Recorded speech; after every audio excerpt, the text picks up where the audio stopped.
Halo semuanya, perkenalkan nama saya Yeni Drianti Gule. Kali ini saya akan menyelesaikan tugas pada salah satu mata kuliah yaitu riset operasi.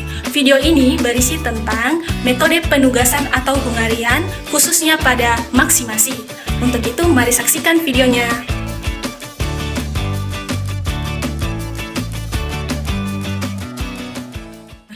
Di sini saya sudah membuat tabel atau sudah kian membuat kotak-kotak di sini. Itu ada karyawan, ada juga jenis pekerjaan. Karyawan ada 4, 1, 2, 3, 4, dan jenis pekerjaan juga ada 4 jenis A, B, C, dan D.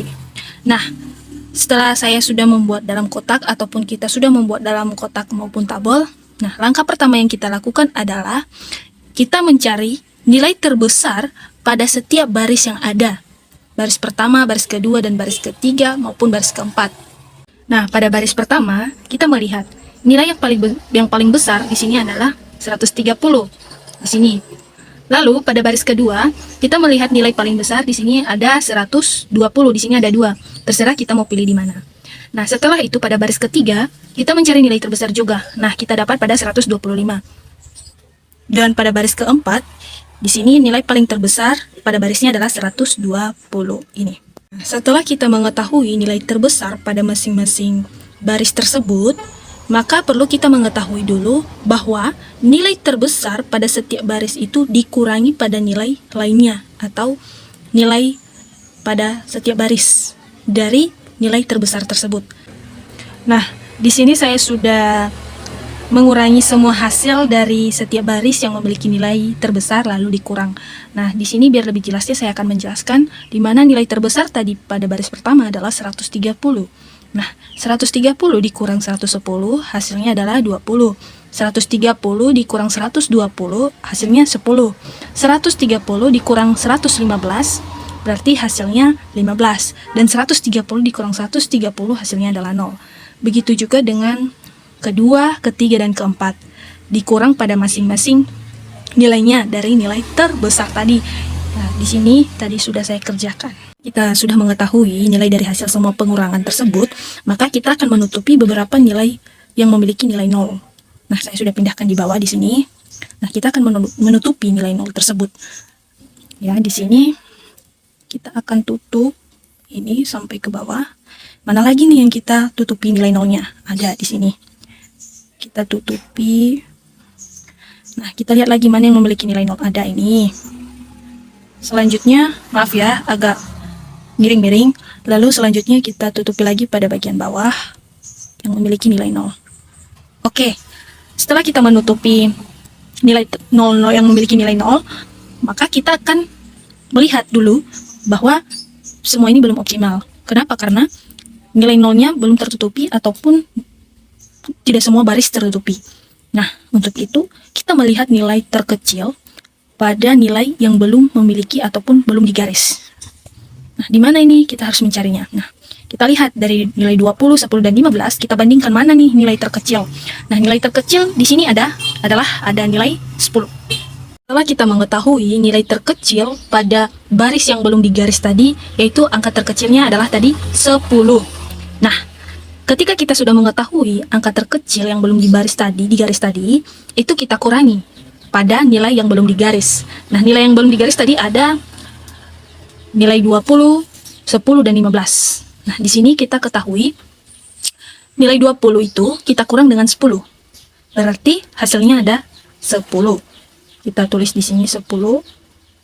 Nah, begitu juga tadi nilai 10. Jadi 10 dikurang 10 hasilnya adalah 0. Nah, selanjutnya tadi nilainya sebelumnya ada 15. Lalu kita kurang 10. Hasilnya 5. Nah, untuk baris yang sudah digaris itu tidak perlu kita lagi kurangi. Tapi kita kasih nilainya tetap saja sebelumnya atau nilai pada sebelumnya. Di sini ada nilai 0.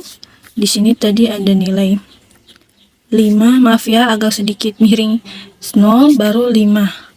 Nah, di sini pada nilai yang memiliki ataupun adanya garis titik temu antara garis di samping dan garis di atas, atau nilai yang memiliki titik temu dari baris ke samping maupun ke atas, itu nilainya ditambah pada nilai terkecil tadi. Berbeda dengan nilai yang sudah digaris atau bukan titik temu. nilai sebelumnya atau nilai titik temunya itu sebelumnya 10. Nah, karena merupakan nilai titik temu, kita tambah 10, bukan dikurangi.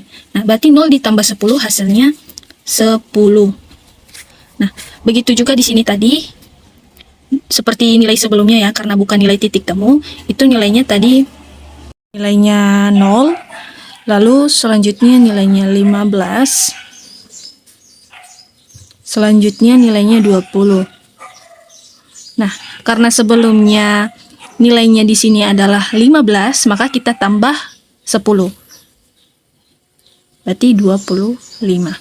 Begitu juga dengan baris keempat.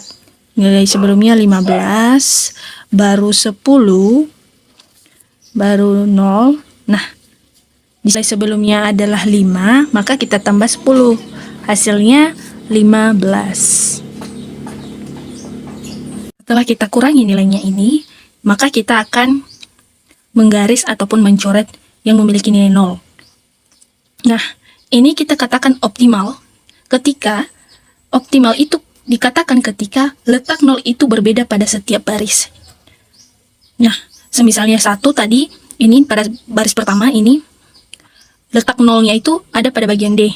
Sekarang ada 2, ada pada bagian B, sehingga kita bisa memakai bisa bagian B, bisa bagian D. Begitu juga pada bagian baris kedua, nilai letak 2 itu atau nilai letak 0-nya itu ada pada bagian B. Begitu juga dengan pada bagian ketiga. Baris ketiga ada pada bagian A, dan begitu juga pada bagian keempat. Baris keempat ada pada bagian C. Nah, di sini saya sudah pindahkan nilai di atas tadi ke bawah. Sekarang kita tinggal menggaris nilai yang memiliki 0. Nah, di sini pada baris pertama ini memiliki nilai 0. Kita garis saja. Maaf ya, barisnya atau garisnya agak sedikit miring. Nah, kita lihat lagi. Di sini ada pada bagian B. Kita garis. Nah, mana lagi ada pada bagian baris ketiga di sini. Nah, di sini lagi ada pada bagian baris keempat. Nah, jadi kita sudah menggaris ataupun mencoret ya kan, sesuai dengan banyaknya karyawan ada 4, begitu juga banyaknya garis yang sudah kita garis tadi. Di sini 1, 2, 3, 4. Kenapa kita tidak menggaris ini pada baris kedua? Karena tadi sudah digaris pada baris pertama. Kita sudah mencoret, jadi tidak perlu lagi. Nah, setelah kita coret, maka kita akan melihat nilai mana atau bagian jenis pekerjaan apa yang memiliki nilai 0. Nah, di sini saya sudah tulis supaya lebih mempermudah. Pada karyawan pertama yang memiliki nilai 0 itu pada jenis pekerjaan B dan D. Lalu pada karyawan kedua itu nilai 0-nya terdapat pada bagian B, begitu juga pada bagian karyawan 3 dan 4 pada bagian A dan C. Nah, karena satu itu atau karyawan 1 memiliki nilai 0 pada bagian B dan D, maka juga di sini karyawan kedua memiliki nilai atau jenis pekerjaan pada bagian B. Sehingga karena karyawan kedua tidak memiliki nilai atau alternatif yang lain selain B, maka terpaksa kita akan menghapus 1 pada bagian B. Karena pada bagian karyawan nomor 2 tadi tidak ada lagi alternatif selain B, sehingga 1 itu adanya pada nilai D, 2 pada bagian B, 3 dan 4 memiliki nilai A dan C. Kita mengetahui jenis pekerjaan mana saja yang didapat oleh karyawan 1, 2, 3, dan 4, maka kita akan mencari nilai. Pada karyawan pertama tadi jenis pekerjaannya itu pada bagian D. Nah, kita cari berapa nilai pada jenis pekerjaan bagian D. Sesuai pada soalnya tadi, itu dapatnya adalah 130 pada bagian D. 130 pada karyawan kedua, itu pada bagian B, itu dapatnya 120. Nilainya pada 120 pada soal tadi. Lalu, karyawan ketiga pada bagian A dapatnya 125. Dan pada karyawan keempat, dapatnya pada bagian C adalah 120. Nah, setelah kita mengetahui nilai masing-masing pada karyawan ataupun jenis pekerjaan pada karyawan tersebut, baik 1, 2, 3, dan 4, maka kita jumlahkan 130, 120, 125, dan 120 itu kita tambahkan semua. Maka nilai yang didapat adalah 495. Itu nilai maksimasi hasil yang kita dapat dari beberapa nilai-nilai ataupun jenis pekerjaan itu. Nilai maksimasinya atau sesuai dengan metode penugasan Hungarian yaitu maksimasi, itu memperoleh hasil 495. Karena itu juga sesuai dengan soal berapa nilai maksimasi yang dimiliki ataupun yang dihasilkan. Seperti itu, sekian dan terima kasih.